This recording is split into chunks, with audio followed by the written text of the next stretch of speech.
السلام علیکم ناظرین ہمارے پیارے ملک اسلامی جمہوریہ پاکستان کو کسی کی نظر لگ گئی ہے۔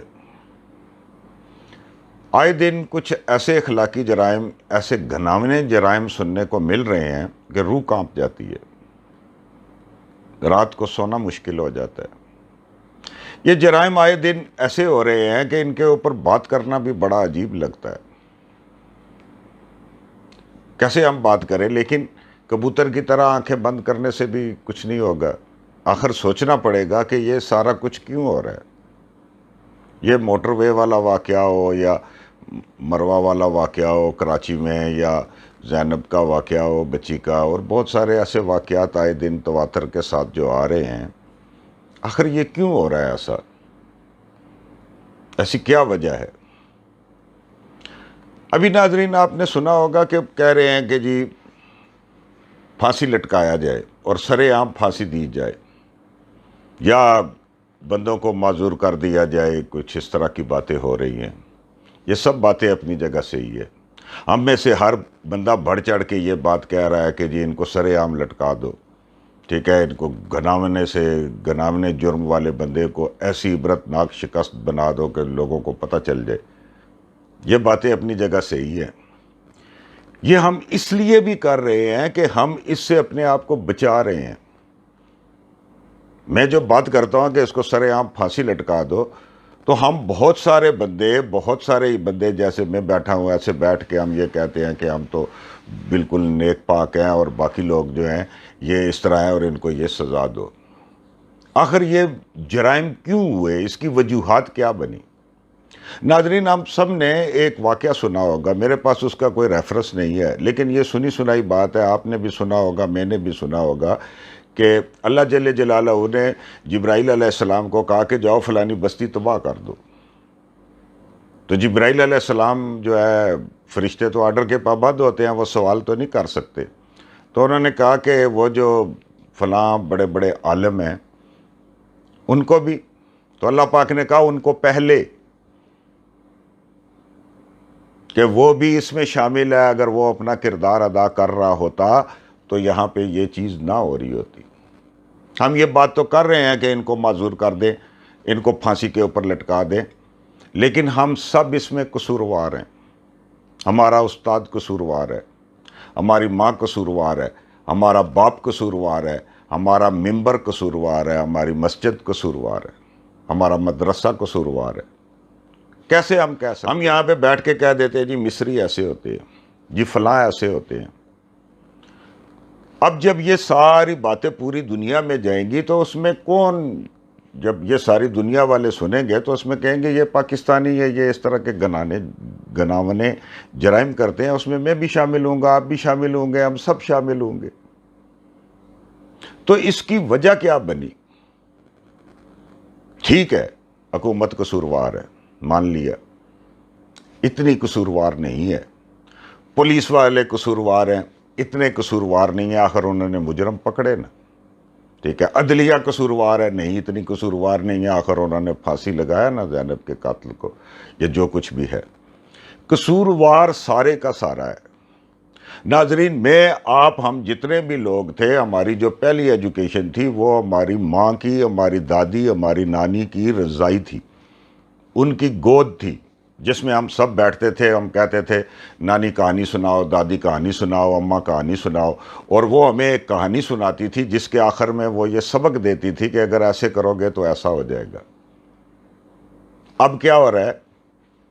اب یہ ہو رہا ہے کہ جب کوئی بچہ روتا ہے تو اس کو ماں موبائل کے اوپر کارٹون لگا کے دیتی ہے، کوئی پوئمز لگا کے دیتی ہے، اور وہ چپ کر کے اپنے موبائل کے اوپر شروع ہو جاتا ہے، اور وہ جو اپنی ماں ہے وہ اپنے یوٹیوب ٹک ٹاک جو ہے ٹی وی ڈرامہ وہ دیکھ رہی ہوتی ہے۔ یہ تو پہلی ابتدا ہو گئی، یہ ماننی پڑے گی بات، یہ بات سچ ہے، کیونکہ پہلی یونیورسٹی جو ہے وہ ماں کی گود ہے، تو ماں کی گود وہ نہیں رہی جو ہونی چاہیے تھی۔ اس کے بعد کیا ہے کہ بہت سارے بچے اس لیے ایجوکیشن حاصل نہیں کر سکتے کہ سکولوں کی کمی ہے، سرکاری سکول ہے نہیں، پرائیویٹ سکول جو ہے، سرکاری سکولوں میں داخلہ ملنا مشکل ہے، اور پرائیویٹ سکول جو ہے ہر بندہ افورڈ نہیں کر سکتا۔ یہ حکومت کا قصور ہے۔ اس کے بعد کیا ہے کہ جو استاد ہے وہ استاد نہیں ہے۔ مجھے آج بھی یاد ہے، آپ سب نے دیکھا ہوگا کہ جب میرے دادا قرآن پڑھاتے تھے تو جب وہ مسجد سے نکل کے آتے تھے تو ان کے ہاتھ میں ایک سوٹی ہوتی تھی، اس وقت ہر بندہ رکھتا تھا سٹک ہاتھ میں، اور وہ جو کوئی چرس پی رہا ہوتا تھا یا جوئے والا تھا تو وہ جا کے ڈنڈوں سے مارتے تھے، تو وہ استاد جی استاد جی استاد جی کے سب ان کو استاد جی کہتے تھے، اور پورے محلے والے دیکھتے تھے اور ان کو پتہ تھا استاد جی کے سامنے ایسے نہیں، اور استاد جی جو ہیں وہ کوئی بندہ ان کو یہ بھی نہیں کہتا تھا، وہ ان کو روک رہے ہوتے تھے۔ تو اب ہمارا استاد کیا ہے، وہ ٹیوشن کے چکر میں ہے کہ وہ ٹیوشن کیسے مل جائے۔ دوسری بات بڑی یہ ہو گئی ہے کہ استاد کسی کو ڈانٹ نہیں سکتا، استاد کے اندر بھی خرابی ہے، اور ہم استاد کو الاؤ نہیں کرتے کہ وہ ہمارے بچے کو اس طرح کی تربیت دے۔ وہ تو بس اپنا کام کرے گا اور چلا جائے گا۔ ہماری طرح نہیں ہے کہ میں نے یہ دیکھا، یہ چکلالہ والا جو سی بی اسکول ہے، اس میں ہمارے ماسٹر اسلام صاحب ہوتے تھے، ہمیں انہوں نے بہت سزائیں دی، بہت کچھ دیا، لیکن وہ جو استاد تھے، ایک ماسٹر اسلام صاحب نہیں بہت سارے تھے، قسم سے آج جب وہ ہمارے اندر نہیں ہے میں سوچتا ہوں تو میری آنکھوں میں آنسو آ جاتے ہیں، ہمیں ان سے کتنی محبت تھی، اور وہ ہمیں سزائیں دیتے تھے اور گڑ گڑاتے بھی تھے کہ تم نے ماں باپ کا سہارا بننا ہے، تم نے معاشرے کا یہ بننا ہے، تم اس طرح کرنا ہے۔ آج کل وہ چیز تو نہیں ہے، استاد آتا ہے اپنا پیریڈ پڑھاتا ہے، اور بچے بھی اس کو الاؤ نہیں کرتے، اور بچے کے والدین بھی اس کو الاؤ نہیں کرتے کہ کوئی اس طرح کی اخلاقی باتیں وہ بتائے، یہ وہ بس جو سبق ہے وہ پڑھائیے اور اپنی راہ لے۔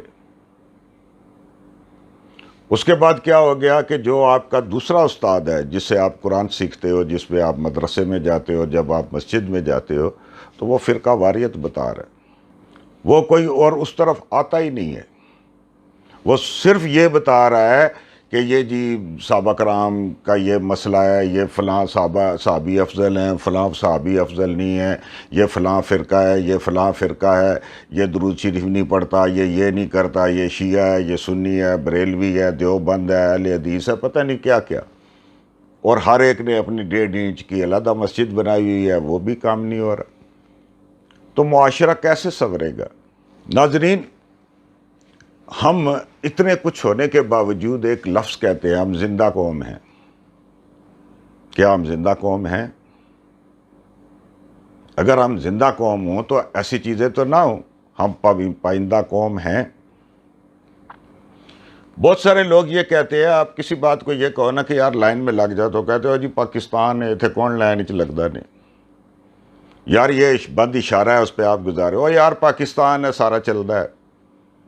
یار جب آپ کہہ رہے ہو کہ پاکستان اسلام کا قلعہ ہے، تو پھر پاکستان کا ڈسپلن، پاکستان کی چیزیں، ہمارے قائد اعظم رحمۃ اللہ علیہ کیا کہہ کے گئے تھے، یونٹی، فیتھ اور ڈسپلن، ان میں سے ایک چیز بھی ہمارے اندر نہیں ہے۔ ناظرین، یہ جن ملکوں کو ہم کہتے ہیں کہ یہ فلاں ہیں اور کافر ہیں اور اس طرح ہیں، اور جب بات اس طرح آ جاتی ہے تو ہم ان ملکوں کی پھر مثالیں دیتے ہیں کہ دیکھو جی وہاں پہ کیسا انصاف ہے، دیکھو جی وہاں پہ کیسا ڈسپلن ہے۔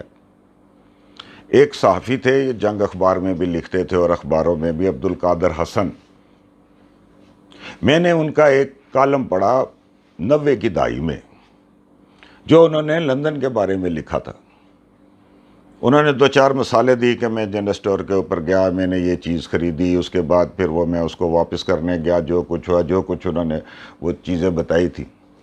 آخر میں انہوں نے یہ کہا تھا کہ مجھے ایسے لگتا ہے کہ جیسے لندن میں، یہ میں الفاظ نہیں کہہ رہا، آپ یہ ریکارڈ کے اوپر ہے، آپ دیکھ لیں، کہ جیسے لندن میں خلفائے راشدہ کی حکومت ہے، اس طرح ہے۔ ہم ان کو غیر مسلم اور کیا کچھ کہتے ہیں، اور خود جو ہم اسلام کا قلعہ ہیں، ہمارا کیا حال ہے؟ ہم سب لوگ اسپین کی، فرانس کی، انگلینڈ کی، بہت سارے ملکوں کی مثالیں دیں گے کہ یہ لوگ ایماندار تھے۔ اگلے جہان میں ہماری کون مثال دے گا کہ ہم ایماندار تھے؟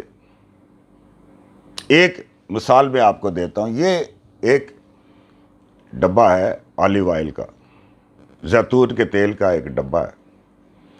اگر آپ دکان کے اوپر جائیں یہ خریدنے کے لیے وہاں پہ 2 ڈبے پڑے ہوئے ہوں، ایک ڈبے کے اوپر لکھا ہو میڈ ان پاکستان اور دوسرے کے اوپر لکھا ہوگا میڈ ان اسپین، آپ کون سے والا لوگے؟ اگر سچ بولیں تو آپ لوگ اسپین والا کہ وہ ایماندار لوگ ہیں۔ تو ہم اسلام کا قلعہ ہیں، ہم ان کی ایمانداری کی گواہی دیتے ہیں، تو ہماری ایمانداری کی گواہی کون دے گا؟ ناظرین، مجھے اس ملک سے، ان چیزوں سے بہت محبت ہے۔ میں ہر ایک چیز کا بلیم نہیں ڈال دیتا حکومت کے اوپر یا پولیس کے اوپر یا فلاں کے اوپر، ہم سب نے اپنی ذمہ داری ادا کرنی ہے۔ ایمان کا تقاضا ہے کہ ہم نے روکنا ہے ان چیزوں کو۔ جس دن آپ کے بیٹے کے جیومیٹری باکس سے ایک ایکسٹرا ربڑ نکلا تو آپ اس سے پوچھیں یہ ربڑ کہاں سے آیا؟ یہ تمہارے بیگ میں ایکسٹرا چیز کیسے آئی؟ یہ کس کی ہے؟ کسی کی چوری تو نہیں کی؟ تو پھر کام چلے گا۔ اگر ہم اسی طرح یہ کہتے رہے کہ ہم اسلام کا قلعہ ہے اور ہمارے جیسا کوئی نہیں اور ہم نبی کے جانثار ہیں اور ہم یہ وہ ساری باتیں کرتے رہیں تو پھر کام نہیں ہوگا۔ جس دن ہم اپنے آپ کو خراب سمجھیں گے اس دن ہم اپنے آپ کو ٹھیک کریں گے۔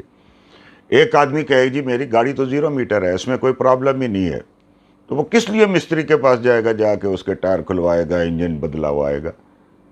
وہ تو پاگل تو نہیں ہے۔ تو ہم نے جب یہ سمجھا ہوا ہے کہ ہم زندہ قوم ہیں، ہم تابندہ قوم ہیں، ہم ہر چیز سے پاک ہیں، ہم جنتی ہیں، ہم فلاں ہیں، تو ہم اپنے آپ کو کہاں سے ٹھیک کریں گے؟ جبکہ ایسا کچھ بھی نہیں ہے۔ ہمیں اسلامی اصولوں کے اوپر، انسانیت کے اصولوں کے اوپر، اور جو ہمارے بڑے قائد اعظم رحمۃ اللہ علیہ، علامہ اقبال جو کچھ ہمیں درس دے کے گئے، اس کے اوپر ہمیں چلنا پڑے گا اور اپنے آپ کو ثابت کرنا پڑے گا کہ ہم ایک زندہ قوم ہیں۔ ایسے صرف باتوں سے نہیں، پریکٹیکلی ہمیں ثابت کرنا پڑے گا، اور پھر ہم نہیں کہیں گے، دوسرے کہیں گے۔ جیسے آج میں کہتا ہوں کہ اسپین والے خالص زیتون کا تیل بناتے ہیں، آج میں مثال دے رہا ہوں کہ یار بھائی یہ پاکستان ہے، فرانس نہیں ہے، کڑیاں گلاں کر رہے ہو؟ تو جس دن ہم یہ لوگ ہماری مثال دیں گے تو پھر ہم کہیں گے کہ ہم زندہ قوم ہیں۔ ابھی ہماری گاڑی بہت خراب ہے، اسے مستری کی ضرورت ہے اور ہمیں اس کو ٹھیک کرنا پڑے گا۔ کچھ سخت باتیں ہو گئی ہیں، کچھ تلخ باتیں ہو گئی ہیں، لیکن حالات ایسے ہیں ناظرین، اس میں ہم سب کو اپنا اپنا ساتھ دینا ہوگا۔ صرف ایک دوسرے کو ہم اگر بلیم کرتے رہے، ایک دوسرے کو ہم قصوروار ٹھہراتے رہے تو بات نہیں بنے گی۔ اس سب میں ہمارا حصہ ہے اور ہم سب نے یہ کام کرنا ہے۔ بہت بہت شکریہ، کوئی غلطی گستاخی ہوئی تو معاف کیجیے گا۔ السلام علیکم ورحمۃ اللہ وبرکاتہ۔